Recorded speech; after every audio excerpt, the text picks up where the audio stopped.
রোগী দেখার পরে যে প্রেসক্রিপশনটা লিখেছে, তো জানে যে কোন কোম্পানির ওষুধ ভালো, জানার পরেও যেই কোম্পানি তাকে টাকা দিয়েছে সেই কোম্পানির ওষুধ লিখে দিয়েছে। এটা আস্ত শয়তান। আপনার ছেলেটা একটা আস্ত শয়তান, ধোঁকাবাজ, একটা আস্ত শয়তান। আপনার ছেলেকে যদি আমি আস্ত শয়তান প্রমাণ না করতে পারি, জাতির সামনে বক্তব্য দেব না। তারপর আপনার ছেলেটার যে সহযোগিতা করে সবাই বেটি ছেলে, মেয়ে মানুষ। দেশে কি ছেলে পিলে মায়েরা খেয়েছেন? আর কোনো ছেলে নাই, ছেলে পাওয়া যায় না। বগুড়াতে কোনো ছেলে নেই, সবই কি বেটি ছেলে, সবই কি মহিলা মানুষ। ওরা সব কিছুই খারাপ, ওর বংশই খারাপ, ওর জাতি খারাপ। ও দিয়ে জাতির কি হতে পারে? আব্দুল্লাহ যে বলল যে ওরা বিদ্যা বিক্রি করে আর আমরা খেলতামাশা নিয়ে ব্যস্ত থাকি, আমরা কি করে জাতির উপকার করব? তা আজকে বলেছি কিনা, একদিন শুনছিলাম বক্তব্য, তো বলছে যে আগে মাকে সংশোধন হতে হবে, মাকে এমন পরহেজগার হতে হবে যে মা দিন রাত স্বপ্নে দেখবে, ভাববে আমি একটা সালাহুদ্দিনের মতো, সালাহুদ্দিন আইয়ুবীর মতো সন্তান জন্ম দিতে চাই জাতির সামনে, যে জেরুজালেমকে পুনরায় হাসিল করবে, অর্জন করবে, যে অন্যায়ের বিরুদ্ধে লড়তে পারবে। আমি এরকম একটা সন্তান জাতির সামনে পেশ করতে চাই। তো এই মহিলা আপনার স্ত্রী, ও কি দিয়ে এটা ভাববে? ওর হাতে আছে মোবাইল, তো মোবাইলটা কোনো সময় ছেলের হাতে দেয়, দিয়ে বলে বেটা তুমি গেমস দেখো, আর ও তখন ওই ইন্ডিয়ান গান নিয়ে ব্যস্ত থাকে। তো আর ছেলে তখন ও দেখে, গেমস খেলা দেখে। অথচ আল্লাহ রসুল বলছেন মাল্লাইবাবে নারদেশির ফকাত আদখালা ইয়াদাহু ফি দামে খিনজির, কেউ যদি চৌসার, ছক্কা, লুডু, দাবা, পাঞ্জা, ক্যারামবোর্ড, তাস, গেমস এসব খেলে অংশগ্রহণ করে, সে তার হাতকে শরীর রক্তের মধ্যে ডুবিয়ে দিল। তো এই মা ভালো সন্তান জন্ম দিবে, এটা আপনি কি করে বুঝলেন? এর সন্তান যদি বড় শিক্ষিত হয়ে যায়, তো ওই কোম্পানির ওষুধ লিখবে যে কোম্পানি তাকে টাকা দিয়েছে প্রায়। আর ও জানে যে এ রোগীর তেমন কোনো অসুখ নেই, ও 4-5টা চেয়ে দিয়েছে, টেস্ট দিয়েছে, ও টাকা লুটে খাওয়ার জন্য। ওরও একটা কমিশন আছে।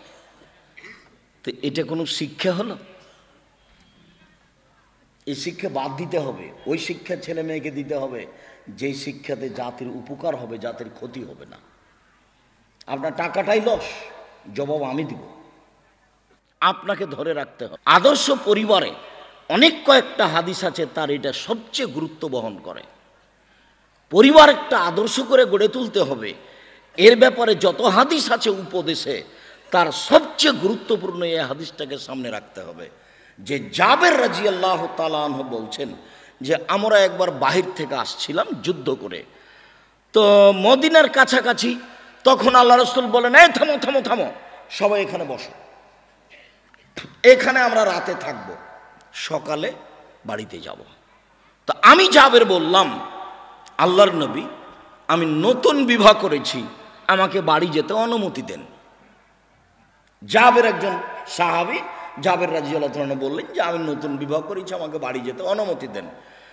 তখন আল্লাহ রাসূল বলছেন ও তুমি নতুন বিবাহ করেছ? তার সাথে কথা বলতে লাগলেন, ও তুমি নতুন বিবাহ করেছ, বিকরা নাম সাইয়্যিবা, তুমি কুমারী মেয়ে বিবাহ করেছ না তালাক প্রাপ্তা মেয়ে বিবাহ করেছ? তুমি কুমারী মেয়ে বিবাহ করেছ না তালাক প্রাপ্তা মেয়ে বিবাহ করেছ? তখন জাবের রাদিয়াল্লাহু তাআলা বলছেন সাইয়্যিবা, আমি তালাক প্রাপ্তা মেয়ে বিবাহ করেছি।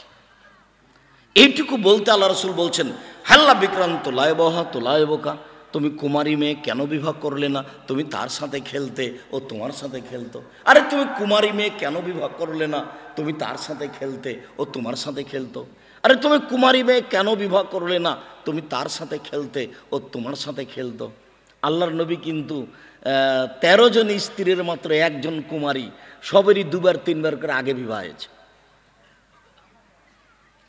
তার মধ্যে পৃথিবীর সবচেয়ে যিনি দামি মহিলা, তার মধ্যে যিনি পৃথিবীর সবচেয়ে দামি মহিলা, আমি তো বলি আমার বক্তব্যে যে পৃথিবীর সবচেয়ে দামি মহিলা হলেন আয়েশা রাদিয়াল্লাহু তাআলা আনহা। কিন্তু বিবরণে দেখা যায় বিবরণে বোঝা যায় যে সবচেয়ে সম্মানী মহিলা হলেন খাদিজা রাদিয়াল্লাহু তাআলা আনহা। 1 মিনিট, এই ছেলে, কারো গায়ে হাত দিয়ে থাকবে না, আমার দিকে চেয়ে থাকো, এমনভাবে বসে থাকবা পাখি যেন মনে করে তুমি পাথর। কারোর সাথে কথা বললে কথা ধরা যাবে না। 1 মিনিট এখানে দেখি সবচেয়ে দামি মহিলা খাদিজা, এটা একটু বুঝিয়ে বলেন তো আব্দুর রাজ্জাক সাহেব। আপনার বক্তব্যে তো একাধিক দিন শুনেছি, তাতে তো আয়েশা রাদিয়াল্লাহু তাআলা আনহাই সবচেয়ে সম্মানী মহিলা বলে আমাদের বিবেচনাতে আছে। তো একটু দেখেন, একদিন আল্লাহ রাসূল বলছেন, আয়েশা আয়েশা হাজা জিবরাইল ইকরাকা সালাম ইকরাকা সালামা। আয়েশা যে যে যে জিবরাইল, এই যে তোমাকে জিবরাইল সালাম দিল। তখন আয়েশা রাদিয়াল্লাহু আনহা বলছেন, ওয়ালাইহিস সালাম ওয়া রাহমাতুল্লাহি ওয়া বারাকাতুহু। জিবরাইলকে সালাম, তার উপরে শান্তি অবতীর্ণ হোক, তার উপরে বরকত অবতীর্ণ হোক। ফালা ফাতারা ওয়ালা নারা, আপনি তো দেখতে পান, আমরা তো দেখতে পাই না। কই জিবরাইল, আপনি তো দেখতে পান, আমরা তো দেখতে পাই না। অথচ জিবরাইল আর আল্লাহ নবী আয়েশা এক জায়গাতে, একবারে একই খাটের উপরে, এক লেপের নিচে 3 জন, এক লেপের নিচে 3 জন, আয়েশা, আল্লাহর নবী, জিবরাইল। তো যখন আল্লাহর নবী বললেন, আয়েশা এই যে জিবরাইল, হাজা জিবরাইল, এই যে জিবরাইল তোমাকে সালাম দিল। তো আয়েশা বলছেন, ওয়ালাইহিস সালাম ওয়া রাহমাতুল্লাহি ওয়া বারাকাতুহু। আয়েশা তার দেখতে পান না, নাহলে বলবেন ওয়ালাইকুম সালাম ওয়া রাহমাতুল্লাহি ওয়া বারাকাতুহু, আপনাকেও সালাম। উনি তো আর দেখতে পান না, তখন বলছেন ওয়ালাইহিস সালাম ওয়া রাহমাতুল্লাহি ওয়া বারাকাতুহু, জিবরাইলকেও সালাম, তার উপরে শান্তি, তার উপরে বরকত। আপনি তো দেখতে পান, আমরা তো দেখতে পাই না। এই তো আয়েশার একটা সম্মান বুঝতে পারলেন। এবার চলেন, আবু হুরায়রা রাদিয়াল্লাহু তাআলা আনহু বলছেন, যা জিবরাইল ইলা নবী সাল্লাল্লাহু আলাইহি সাল্লাম, জিবরাইল আল্লাহর নবীর কাছে আসলেন, এসে বলছেন, হাজি খাদিজা, এই যে মহিলা খাদিজা আপনার কাছে আসছে। মা হে না, তার হাতে একটা পাত্র আছে, ফি দামন, তাতে আছে তরকারি। ওই যে মহিলা আসছে খাদিজা, ওর হাতে একটা পাত্র আছে, তাতে আছে তরকারি। ও যখন আপনার কাছে আসবে, ফাকরা আলাইহা সালামা মিন রাব্বিহা মিন্নি, আসলে তাকে সালাম দিবেন, বলবেন খাদিজা আল্লাহ তোমাকে সালাম দিয়েছে। বলবেন খাদিজা জিবরাইল তোমাকে সালাম দিয়েছে। ওয়াবাশশিরহা বিবাইতিন ফিল জান্নাহ, আর তার জন্য একটা জান্নাতে ঘর বানানো হয়েছে হীরা মুক্তা মাণিক্য দিয়ে, যেখানে কোনো হইচই নেই, যেখানে কোনো কষ্ট ক্লেশ নেই। এই সংবাদটা তাকে দিবেন। একসাথে জিবরাইল 3টা কথা বলে গেলেন। 1, আল্লাহ তাকে সালাম দিয়েছেন। 2, জিবরাইল তাকে সালাম দিয়েছেন। 3, তার জন্য জান্নাতে একটা ঘর তৈরি করা হয়েছে হীরা মুক্তা মাণিক্য দিয়ে, যেখানে কোনো হইচই নেই, কষ্ট ক্লেশ নেই। এবার দেখেন তো তফাৎ দুইজনের মধ্যে।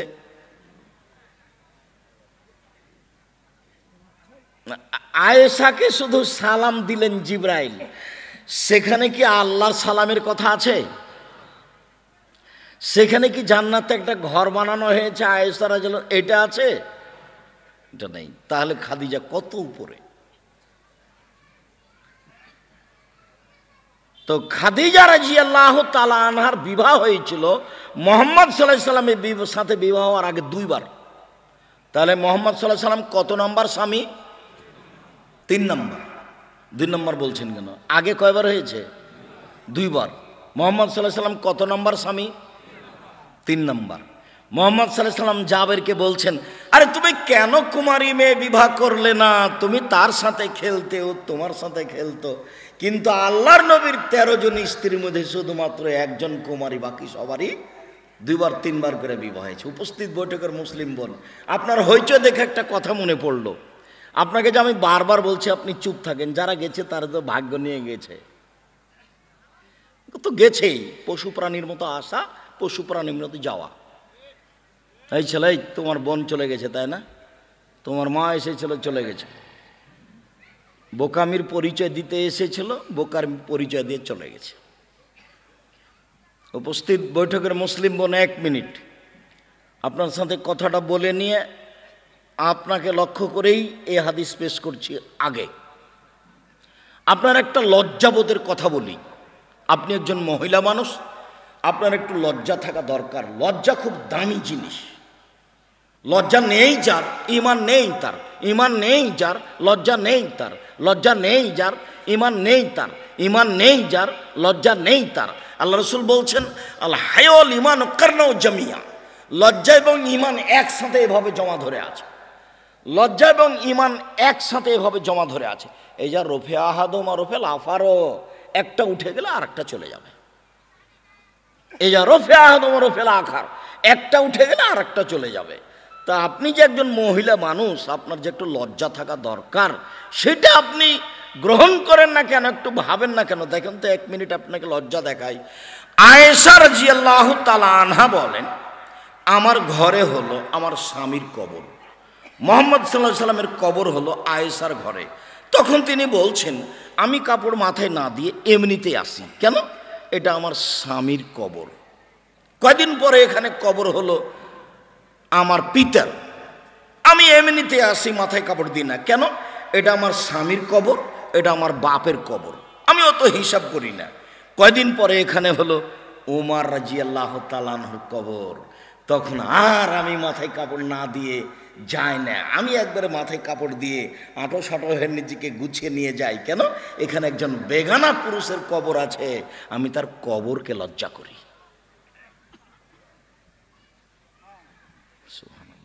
আয়েশা কিকে লজ্জা করছেন? কবরকে। যখন ছিল স্বামীর কবর তখন এমনিতেই যেতেন। যখন ছিল স্বামী ও বাপের কবর তখন এমনিতেই যেতেন। যখন হলো উমারের কবর তখন আর কবরের পাশে এমনিতেই আসে না। লজ্জা, লজ্জার দাম আছে। এই মেঘ, কথা বলছো কেন? তোমার একটু শরম হয় না? তোমাকে তো নিষেধ করছি কথা বলতে, তোমাকেই তো কথা বলতে নিষেধ করছি, তবু তুমি কথা বলো কেন? কেউ যদি তোমার গায়ের উপর দিয়ে চলে যায় তবু তুমি মুখ খুলবা না, একবারে মুখখান বন্ধ রাখবা। আর একজন তোমার গায়ের উপর দিয়ে চলে গেছে তবুও তুমি মুখ বন্ধ রাখবা। তুমি একজন মহিলা মানুষ, তুমি একজন মেয়ে মানুষ, তোমার একটা লজ্জাবোধের দাবি আছে। শোনেন, জাবের বলছে, আল্লাহর নবী আমার আব্বা উহুদের যুদ্ধে শহীদ হয়েছেন 9 জন মেয়ে রেখে। 9 জন।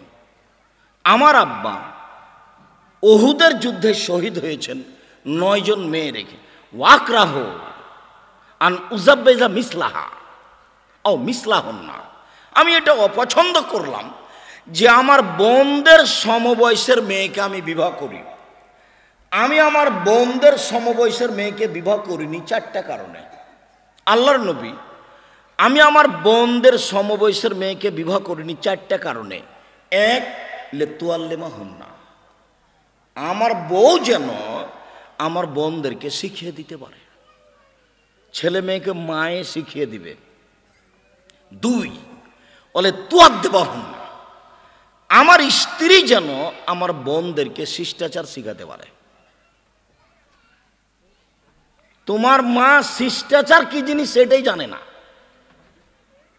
তোমার মাকে জিজ্ঞাসা করে দেখো, আজকে গিয়ে তোমার মা তোমার এই বাপের দাদার সংসারে এসে জীবনে কোনোদিন বিসমিল্লাহ বলে দরজা বন্ধ করেছে? জীবনে কোনোদিন জ্বালানাটা বন্ধ করার সময় বিসমিল্লাহ বলেছে? তুমি তো মনে করছো যে আমার মা ভালো শিক্ষিত। তোমার মা একটা বেঢঙ্গা মহিলা, তোমার মা একটা বেঢঙ্গা মহিলা। ছোট ব্লাউজ পরে, ছোট হাতের পেট পিট দেখিয়ে ছোট ব্লাউজ পরে শাড়ি পরে জাতির সামনে ঘুরে বেড়ায়। আর তোমার মা তো ভোটে দাঁড়িয়েছে, নির্বাচন করে। তোমার মতো ওই ব্যাংকে চাকরি করে, ম্যানেজারের ধাক্কা খাই। তোমার মা তো হাই স্কুলের হেডমাস্টারই করে, প্রাইমারি স্কুলের শিক্ষিকা। 2 মাস 3 মাস পর পর প্রশিক্ষণে যায়, আরও পুরুষের সাথে বসে বসে গল্প করে। তোমার মা নাকি পরেশগার মহিলা। ধর্ম পাগল হয়ে গেছে। তোমার মা লজ্জা বেঁচে খেয়েছে, তোমার মা লজ্জা বেঁচে খেয়েছে। ধর্ম তোমার মায়ের কাছে পাগল হয়ে গেছে, তোমার মা নাকি লজ্জা বেঁচে খেয়েছে। জোর করে তোমার মাকে ধর্ম মানতে নিষেধ করো, এটা ধর্ম নয়।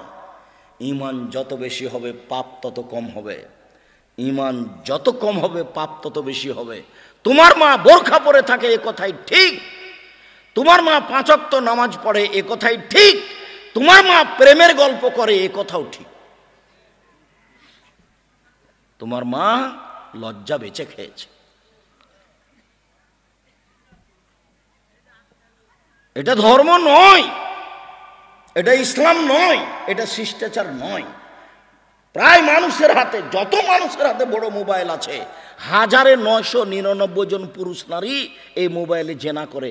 এই মোবাইলের অপর নাম হলো জেনা, এই মোবাইলের অপর নাম হলো নিশা। রাসূল সাল্লাল্লাহু আলাইহি ওয়াসাল্লাম বলছেন, আইনানে জেনা হুমান নাজরো, 2 চোখের জেনা হচ্ছে চোখ দিয়ে দেখা। লোজনানে জেনা হল ইস্তেমাও, 2 কানের জেনা হচ্ছে কান দিয়ে শোনা। ওয়ালিয়াদ জেনা হাল মাতস, হাতের জেনা হচ্ছে হাত দিয়ে ধরা। আর রিজল জেনা হাল মাসি, পায়ের জেনা হচ্ছে পা দিয়ে চলা। জেনাল কালব তাতমানা তাস্তাহি, অন্তরের জেনা হচ্ছে পরিকল্পনা করা। জেনাল নজুক, জিবার জেনা হচ্ছে কথা বলা। এগুলো সব জেনা। আর প্রায় 1999 মোবাইলে ল্যাংটা মেয়ে আছে। তোমার বাপ যখন থাকে না তখন তোমার মাও এই মোবাইল নিয়ে ব্যস্ত আছে। আর তোমার বাপ তো টুপি মাথায় দিয়ে দোকানে বসে আছে, দোকানে ল্যাংটা মেয়ে আছে। তোমার বাপ নাকি 3 বার হজ করেছে, উমরা তো প্রতি বছর করে। তো বলো তাহলে কিভাবে এরকম হলো? আল্লাহ রাসূল বলছেন, এর ফলে ইলম বিদ্যা উঠে যাবে, মায়েন জলাল জাহাল মূর্খতা বেড়ে যাবে। তো কথা তো উল্টা হয়ে গেছে মনে হচ্ছে, নাউজুবিল্লাহ। আল্লাহ রাসূল তো আর মিথ্যা কথা বলবেন না। কেন কেন মিথ্যা মনে হচ্ছে আব্দুর রাজ্জাক সাহেব? 20 বছর পূর্বে আটমল গ্রামে যত শিক্ষিত মানুষ ছিল আজকে তার চেয়ে বেশি না কম? বেশি। তাহলে আল্লাহ নবী মিথ্যা কথা বলেছেন, উঠে যাবে আর মূর্খতা বর্ষণ হবে। আমরা তো এখন দেখছি বিদ্যায় বেড়ে চলেছে। তাহলে কি দিয়ে বিদ্যা উঠে গেল আর মূর্খতা বেড়ে গেল? আমরা তো কথা বুঝতে পারলাম না। কেন তুমি বুঝতে পারলে না? আমার তো একটা উদাহরণ তোমার দিনের মতো জানা আছে, সেইটা হিসাবে তো বুঝে নেওয়া দরকার। এই যে শিবগঞ্জ থানার শিবগঞ্জ উপজেলার একটা খুব মেধাবী ছেলে লন্ডন থেকে পড়ে এসেছে, পিজি হাসপাতালের ডাক্তার, 3 লক্ষ টাকা মাসে বেতন। সেদিন গ্রামের বাড়ি এসেছিল, গ্রামের বাড়ি এসে গাড়ি থেকে নামলো, তো দেখা গেল দাড়ি চাঁচা আছে, গলায় টাই আছে, প্যান্টটা টাকানোর নিচে আছে, হাত 3। আমার স্ত্রী যেন আমার বোনদের মাথার চুল চিরনি করে দিতে পারে, মাকে বাচ্চাকে পরিপাটি করে রাখতে হবে। 4 বলে তাকুম আলাইহিন্না, আমার স্ত্রী যেন আমার বোনদেরকে পাহারা দিতে পারে। 4টে। 1, আমার স্ত্রী যেন আমার বোনদেরকে শিক্ষা দিতে পারে।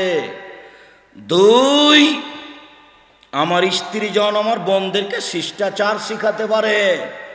3, আমার স্ত্রী যেন আমার বোনদের মাথার চুল চিরুনি করে সাজগোজ করে পরিপাটি করে রাখতে পারে। 4, আমার স্ত্রী যেন আমার বোনদেরকে পাহারা দিতে পারে। আপনার স্ত্রী আপনার ছেলে মেয়ের তাহলে কি? পাহারাদার। তা আপনার মেয়ে এখন আছে এখানে, ক্লাস 10-এ পড়ে, ওর মাথায় কাপড় নাই, বলেন আপনার স্ত্রী পাহারাদার? এটা ওই মেয়ের মা নয়, এ জর খালা, এর সৎমা। হয় খালা না হয় সৎমা। নিজের মা হলে ছেলের এত ক্ষতি করে? জি না, নিজের মা হলে ছেলের এত ক্ষতি করতো না। শিষ্টাচার কি জিনিস?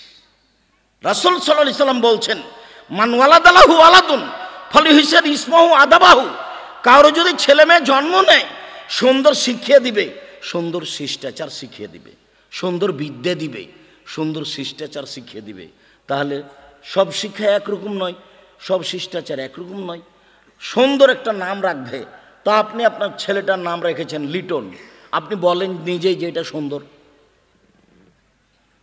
আপনি সব সময় লিটন বলে রাখছেন ছেলেদেরকে, আপনি একটা কাপুরুষ, অযোগ্য, ফালতু বাপ।